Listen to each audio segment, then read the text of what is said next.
Alors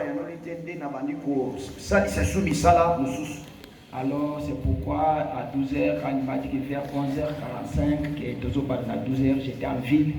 Le temps de quitter la ville jusqu'ici, ça nous a pris 2 heures du temps. Et tango na ngonga 11h45, tango ebisibiso ngai nazobanda na 12h, nazakina na ville et kolomba wana tia ebisibiso 2 heures du temps.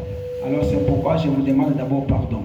Na sengi ba mama na ngai bolimbisi. Vous m'avez pardonné? Bolimbisi ngai? OK. Montrez vos mains. Ah na moni loboko na yo te, tombola loboko na yo. OK. Très bien.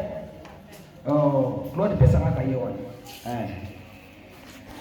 Je voulais d'abord lire dans Psaume 68:5. Tu peux lire. Na kosepela totanga na mokanda na Psaume 65. 68:5. 68:5. OK.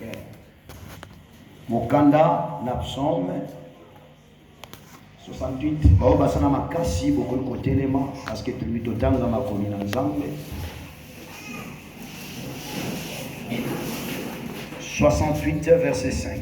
Verset 5-6. 5 à 6. Je lis au nom de Jésus, Psaume 68, verset 5 à 6. Chantez à Dieu, célébrez son nom, frayez les chemins à celui qui s'avance à travers les plaines. L'Éternel est son nom, réjouissez-vous devant lui. Le Père des orphelins, le défenseur des veuves. C'est Dieu dans sa demeure sainte, parole du Seigneur. Amen. Tu peux lire encore Jacques 1:27. Tozotanga na mokanda na Jacques chapitre na yango,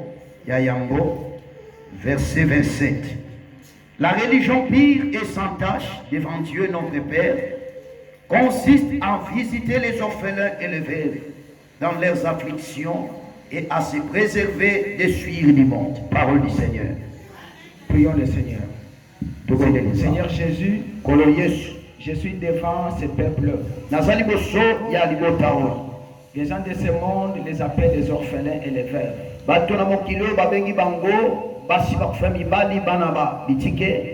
Mais toi, tu ne les as jamais appelés comme ça. Tu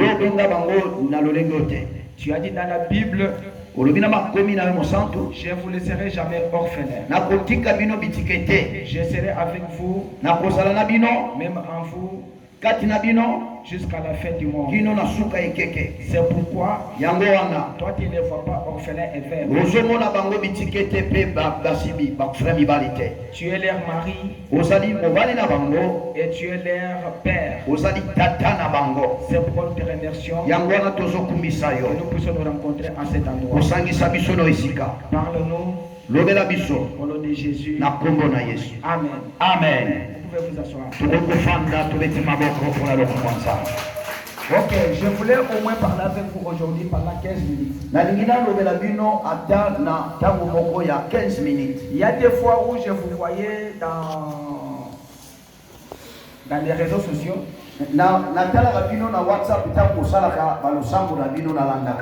Alors j'ai toujours voulu au moins vous aider.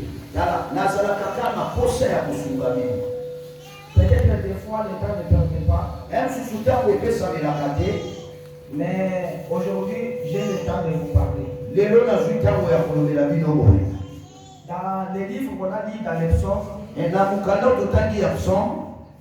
la Bible dit que Dieu, il est le défenseur des orphelins et des veuves.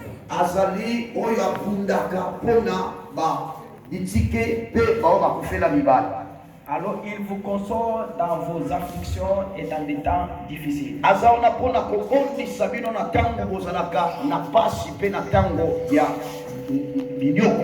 Quand vous avez perdu votre mari, ou bien l'homme a perdu sa femme, ou les enfants ont perdu les deux pères, les deux parents, vous êtes resté sans votre compagnon. Vous êtes resté sans mari. Vous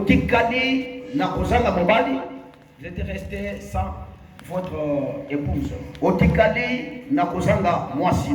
Les enfants sont restés sans papa, sans maman. ça fait difficile, ça fait, comment on appelle ça? Mal. Ça fait mal. Hein? Ça fait mal. Et ça la capace. Pour ceux-là qui n'ont pas encore perdu leurs parents, ça ne fait pas quelque chose. Mais pour ceux-là qui ont perdu leur mari, leurs enfants, leur papa, leur maman, ça fait vraiment mal.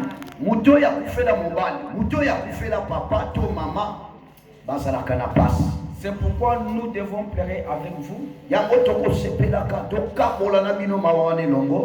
Et nous ne pleurons pas seulement en parole. Nous allons pleurer avec vous dans des actions pour vous aider. C'est pourquoi dans ce cadre-là,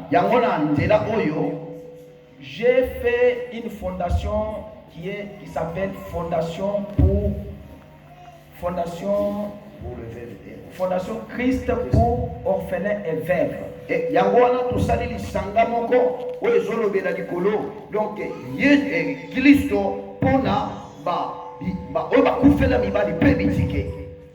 alors c'est une fondation qui va vous aider. Alors je ne vais pas parler beaucoup de cela ici. Alors je parle seulement de certaines actions qu'on va mettre pour vous aider. Pas seulement vous, mais il y a aussi des autres orphelins et veuves des autres communes et des autres cités. Donc, nalingina lobela bino ba action to misalo ekosalama na kati ya lisanga wana ezotala kaka biso tozawa te na kindele mais kotala pe ba orphelin to bitike ya ba commune mususu. Mais on va commencer d'abord avec vous, parce que cela est venu ici. Tala tokobanda nde awa kindele nde makambo ebandi ekobanda nde awa. Amen. Vous voyez que je monte ici avec beaucoup de difficultés. Tala koya komata wana makulu ya libiki wana ezali petete. Alors les gens me disent mais pourquoi ces gens-là, toi tu es venu de l'Amérique, tu as beaucoup de choses à faire, pourquoi ils ne peuvent pas même aller en Gaba là-bas, là où il y a des milliers? Mais j'ai dit seulement, allons seulement. Batu mususu bazoloba, bazoyimaima, mais yo rutina ishiga kitoko, pona nino lingika batu ya kati wana bakoko ya watena ngabo kutana bango, mais ngane bisi bango, tokende kaka. Parce que Dieu veut faire quelque chose. C'est cette chose-là que je veux vous dire maintenant. Si vous avez la foi, comme j'avais prêché ici le dimanche que j'étais venu, je leur avais dit, si vous avez la foi, au milieu de vous il y aura des grands. J'avais dit à Kimwenza là-bas, j'ai marché à pied pendant 45 minutes. Quand je suis arrivé à la maison, j'ai trouvé qu'il y avait des sables même dans les chaussures.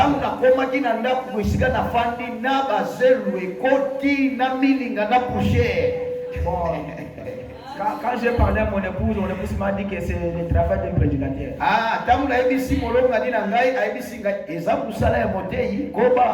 Mais je leur ai promis que je suis entré dans ces ravins ici qui est devant vous. Et je le répète encore aujourd'hui. Dans 5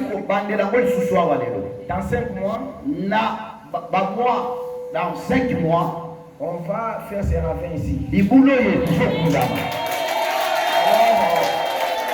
croyez pas que je parle pour parler. Mais je sais celui qui m'a fait dire de parler comme ça. Je leur ai dit encore, l'église là, c'est en bas. Quand je reviendrai, vous allez monter comme ça. C'est une vérité.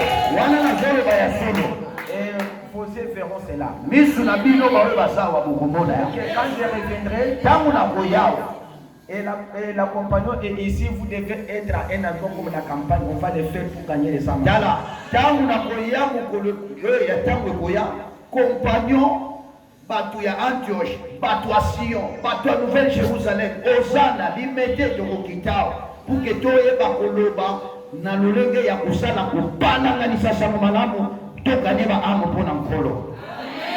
Alors, dans notre fondation, Et na kati na lisanga na biso, je voulais commencer avec un projet qu'on appelle agriculture.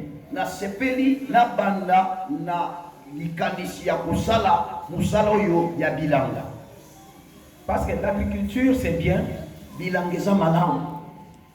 Ce n'est pas vous qui allons prendre la houe pour cultiver. Eza bino te baveuve nde bokende kozwa bakongo babeli bamachete, eza bino te mpo bosala bilanga. Nous allons prendre seulement les tracteurs, louer les tracteurs, ils vont faire un grand champ. tokozwa nde masini ya monene kopalola bilanga ya monene. Alors,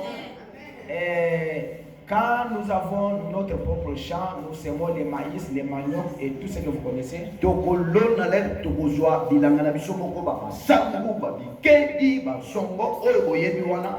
Alors c'est à ce moment-là que vous allez entrer au travail. tala ntango tokolona nde kuna bamama veve bokoya kokota na kati ya mosala. Alors, nous avons voulu faire agriculture, élevage, pêche. tolingaki tosala bilanga e tokosala na kobokola mpe bibwele epuis tokoyeba kobokola mbisi. Alors tout ça c'est pour vous aider. wana eza mpo ete esunga bino. Autre chose, nous allons faire aussi la formation.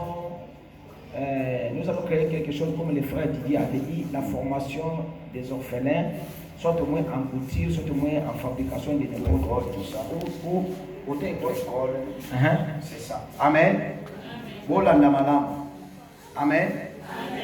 Oh, soki toloboli makambo ya bilanga ya kobokola bibwele ya kobokola mbisi, tokosala misala ya koforme. toza na bana bitiki awa bakoli bamosusu bazotombe na bambiskadi mona na avenir ekufi. tokoforme bango na mosala ya basalon de coiffure, tokoforme bango na mpe kotiri kotongela biso baveste bilamba ya malamu, tokoforme bana oyo ya mibali na baauto ekole, tokoforme bango na makambo ebele, kosala bagato, kosala makambo ebelebele. Alors c'est comme ça yango wana que nous allons faire pour vous aider. yango wana tokosala mpo tosunga bino. Alors les jours où nous allons faire l'ouverture officielle de cette fondation, mukolo tokosala donc ouverture na yango tokopima na lisanga oyo na polele. je dois envoyer les habits pour les enfants, les choses pour les mamans. C'est que ça, je dois le faire aux États-Unis. Je dois envoyer ça sur les bateaux pour vous distribuer. Et à partir d'ici, on doit faire les tricots que vous allez porter parce que nous n'avons pas encore les documents officiels du gouvernement. Yangwana, eloko na lobaki, il fait que tozwi nano mikanda moi tomema yango na lolenge tolobeli eza te. Donc mbala ya nsima leki tokofungola lisanga oyo na ndenge ya mpwasa, tokosala bapolo ya fondation, tokolata yango e tokosomba babilamba parti ya mboka ya États-Unis. yango moni kuna bazozwa na banimero ya mapapa ekosombama na Kongo te, ya bachinois te, ekosombama ne kuna. Donc biloko to ekonta kuna ntango tokoya tokokabola na bana, tokokabola biloko, tokolata ye, tokotonda nzambe.